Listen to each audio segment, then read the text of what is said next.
Hello, everybody. First of all, I do want to acknowledge the Coast Salish territory that we're on, and particularly thank Chief Vern Jacks, for sending that video. I went out and met with him yesterday. He really regretted not being here. I also sent invitations to all of the other Saanich nations, as well as the Hulkaminam nations over on the other side of the island. And due to ferry times, it just wasn't convenient for folks to come over. And I also want to thank George and the Islands Trust for the leadership that they have been showing on this issue. Also in the organizing, I contacted Elizabeth May and Gary Holman around the National Energy Board process, and when we get to the Q&A, if we still have time for that, I have some statements from them that we can read out.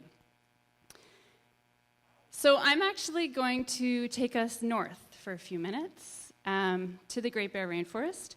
Over the last few years, we've heard a lot about Enbridge, the pipeline across northern BC that would bring tankers through the Great Bear Rainforest. You may have heard the stories of what it's like to sit in the rain and watch a spirit bear, about the wolves that eat salmon, or how the salmon provide food for even the trees. You may have heard the stories from First Nations about what a spill would do to their cultures, their communities, their very lives. I and so many others, and probably so many of you, have committed to doing all we can to stop the Enbridge pipeline, to keep oil tankers out of the Great Bear Rainforest. We've been standing with coastal First Nations and northern communities. We've been raising awareness in our own communities. We've been in the streets. And we've been speaking our minds to the Joint Review Panel. Anybody here speak to the Joint Review Panel? Oh yeah, there's a few of you. So, no doubt, thanks to many of you, the opposition has been loud and clear. But our federal government does not seem to be taking no for an answer. Now is the crucial time to be speaking out on Enbridge. It continues to be a crucial time to speak out on Enbridge. The Joint Review Panel will be making a recommendation to the federal government by the end of the year, and then Cabinet has up to 90 days to make a decision. In response to Harper's latest pipeline push to send ministers out here to convince us that these pipelines are in our interest, Grand Chief Stuart Phillip from the Union of BC Indian Chiefs is calling us to action, as you see in this photo. And just, let's also not forget about the multitude of proposals for LNG terminals that would bring over 1,000 LNG tankers through the waters of the Great Bear Rainforest every year, the same waters that Enbridge tankers are proposed to travel. So we need to keep speaking up to keep all tankers out of the Great Bear Rainforest. And then now, of course, as you've been hearing, at the same time, we learn about this other pipeline, the Kinder Morgan pipeline, and the tankers that would move through these waters that we call home. You live here, you know what's at stake. Stopping these pipelines is an environmental issue. It's a jobs issue. Pipelines are not job creators unless you want jobs in oil spill cleanup. It's a human rights issue. It's about respecting First Nations decision-making authority. The 160 First Nations that have banned tar sands crude from traveling through their lands and waters. Coastal First Nations have declared a ban on tankers in the Great Bear Rainforest. First Nations who live in the tar sands are dying of rare cancers. People are dying. We need to stand with them. This is a human rights issue. And it's a question of whether we think that people who live here should have a say over what happens here. And ultimately, this is a question of life as we know it, because we're talking about climate change. Owen talked about this a bit, so I won't really go into it. But we know that any oil that doesn't spill from the pipeline or tanker will spill into the atmosphere when it is burned. Climate change is not abstract, it's not some future thing. It's game on, it's now, it's happening. The impacts to BC are ocean acidification, loss of species, flooding, sea level rise. It's scary. It sounds scary because it is scary. But it's not too late to choose a different future. These are the most important 3 numbers that you need to know about climate change. Just quickly, this is from Bill McKibben.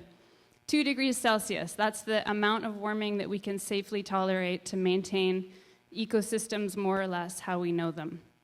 To stay within that warming, we have a carbon budget, 565 gigatons of carbon. That's what we globally can burn and stay within that amount of warming. But if you add up all of the known fossil fuel reserves in the world, you get the bottom number, which I can't quite read, but something like 2,700 gigatons. So what does that mean? That means the science is very clear. If we want to avoid catastrophic global warming, we need to keep most of these fossil fuels in the ground. So we face a choice about what kind of future we want to live in. And yet, the science is clear, but there's this long list of companies with all these proposals wanting to expand the tar sands and ship diluted bitumen around the world. But for 2 of those pipeline proposals, and at least 1 of the rail proposals, we haven't talked about rail yet, but there are also rail proposals, BC is in the way. And so those of us here, we have a responsibility, not just to this coast, but to the world, to keep on getting in the way. And don't let anyone tell you that this is just about saying no. Because when we say no to tankers, there's so much to say yes to. We're saying yes to a livable climate, yes to salmon, yes to good jobs, yes to a future where dinner can still be pulled from the ocean.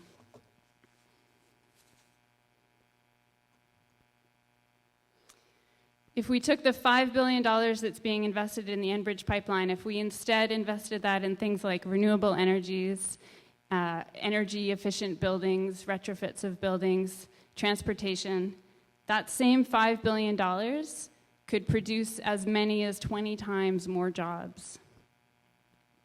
This slide shows what $2.8 billion of investment could do for creating streetcar tracks in Vancouver. So we face a choice. Climate change is the challenge of our moment, and unfortunately, there are no easy fixes, no easy answers. There's no one thing that will magically transform our society off of our dependence on fossil fuels. Renewable energies are definitely an important part of the solution, but we also need to reduce our energy consumption. Everybody always asks me what the alternatives are. The onus is on all of us to contribute to this turning point we're living in, to envision and to build the low-carbon future. We can make changes in our own lives, we can eat more local food, we can fly less. These things are really important, and yet at the same time, our solutions need to match the scale of the problem. We need more systemic change. We can lobby our governments to remove subsidies for oil and gas.